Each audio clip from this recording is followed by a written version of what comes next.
outcomes that we don't even know about from that disaster. Thank you. Thank you so much. Konnichiwa. Hello, people. My name is Umi Hagitani, and I'm from No Nukes Action. And I would like to deliver a message that people from No Nukes Action, particularly Laura Megumi, who is not here, have written with us collectively. We want to speak about the ways that we're oppressed by nuclear power, and also about the ways that we perpetuate the violence around us, and to challenge us to look at our own surroundings. And I think that resonates a lot with like what Mike talked about, the 12 steps, and I hope this is going to be one of the steps. We gather in early August to pray in silence for those who are still suffering the generational impact of radiation. Meanwhile, the systems of atomic currency continue, but we are provided mechanisms of silence by those who control nukes. The military-industrial complex works hard to keep us from making connections between state violence, military violence, and interpersonal violence. At the Hanford site, Washington, the most contaminated nuclear site in the U.S. and where plutonium was manufactured for the first nuclear bomb and for Fat Man detonated on Nagasaki, we have friends organizing there against the contamination and the violation of human rights, who explain this sound as silence of complicity. The sound of violence, not the sound of silence, but they said like a silence of complicity. When the community there requested transparency in the process of militarization, massive militarization, the DOE and the government and the military gave them, whistles and KI capsules and some local maps that they cannot use.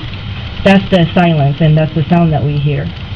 And all over the Pacific Rim, Hawaii, Marshall Islands, Korea, Japan, Philippines, all the places that we occupied and we've been occupying, when we swim in the ocean, we occasionally hear a boom sound. And under the water, like imagine the water above you and you hear boom. And the dull noise of militarization cutting through the currents. And we know, oh, there's something going on, but we keep swimming. It is easy in the U.S. to consume the victimizing of Japan at this point with the narratives around Hiroshima, Nagasaki, and Fukushima, and we're told to pray, to cry, without being critical of the militarized friendship between U.S. and Japan. For Japan also, it is very, very easy to rely on this militarized structure and name it that we are silenced, but we're choosing to be more violent through this silence. We're choosing. We know how to exploit the so-called losers from this never-ending war structure. That's why Japan targets Vietnamese and Bengali workers to take care of Fukushima. It's still melting down. And exploit the youth and day laborers more to incinerate the radioactive rubbles all over to maintain the economical recovery and upgraded gentrification. Japan is planning to dump radioactive waste in Mongolia and donate contaminated produce and seafood to the Philippines and North African regions. Japan funds elite students to come to the U.S. Of course, Toshiba and Mitsubishi and Ariba do, and Korea, also they do, to aid study of measures in nuclear industry. When we choose to consume this morning, then it is easy to comfort ourselves in, save those people narratives, to separate ourselves from someone else's tragic struggle. But when we listen, we can see a lot in common among many communities that appear disparate and far apart. But we fight the same socio-political powers, like children in Japan who have to breathe contaminated air.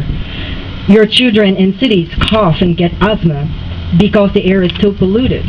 Mass media silence prevents us from educating each other. Meanwhile, elementary schools are shutting down to be turned into parking lots for police, who in turn perpetuate greater violence against the most oppressed communities.